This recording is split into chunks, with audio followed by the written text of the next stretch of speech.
ভেনেজুয়েলার বিরোধী দলীয় নেত্রী মারিয়া করিনা মাচাদোকে নোবেল শান্তি পুরস্কারে সম্মানিত করার ঘটনা এখন আন্তর্জাতিক মহলে আলোচনার কেন্দ্রে। মার্কিন প্রেসিডেন্ট ডোনাল্ড ট্রাম্পকে এই বিষয়ে প্রশ্ন করা হলে পরিস্থিতি আরও উত্তপ্ত হয়। সাংবাদিক ট্রাম্পকে জিজ্ঞেস করেন, পুরস্কার গ্রহণ করতে এসে মাচাদো যদি মাদুরো সরকারের হাতে গ্রেপ্তার হন তবে তিনি কি বার্তা দেবেন। জবাবে ট্রাম্প কিছুটা বিস্মিত হয়ে রসিকতা করেন, কে তাকে গ্রেপ্তার করবে, নোবেল কমিটি? ট্রাম্প এ বিষয়ে বিস্তারিত না জানলেও জানান যে মাচাদো তাকে নোবেল পুরস্কারের যোগ্য মনে করেছিলেন এবং তিনি কোনোভাবেই চান না মাচাদো গ্রেপ্তার হন। অন্যদিকে নোবেল পুরস্কার বিজয়ী মাচাদো নরওয়ের অসলোতে পৌঁছে জানান, বহু মাস ধরে তিনি আত্মগোপনে ছিলেন।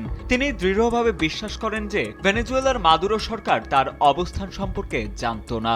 যদি তারা জানত তাহলে তাকে এই গুরুত্বপূর্ণ অনুষ্ঠানে যোগ দেওয়া থেকে বিরত রাখার জন্য সরকার সব রকম প্রচেষ্টা চালাতো। এ কারণে তাকে জীবনের ঝুঁকি নিয়ে এক গোপন পথে নরওয়েতে আসতে হয়েছে।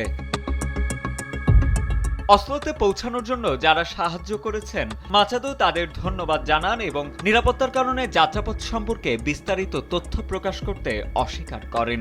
জানা যায় তিনি নৌকাযোগে কুরাকাও গিয়েছিলেন এবং সেখান থেকে একটি ব্যক্তিগত বিমানে নরওয়েতে পৌঁছান। পুরস্কার গ্রহণ করতে না পারলেও তার এই সংগ্রাম ভেনেজুয়েলায় গণতন্ত্র পুনরুদ্ধারের লড়াইকে বিশ্বের সামনে তুলে ধরেছে। তিনি প্রত্যয় ব্যক্ত করেন যে তার এই ত্যাগ বৃথা যাবে না এবং তার জনগণ শীঘ্রই স্বাধীনতা অর্জন করবে। সাজিদ আনিল, ডেস্ক রিপোর্ট, সময়ের আলো।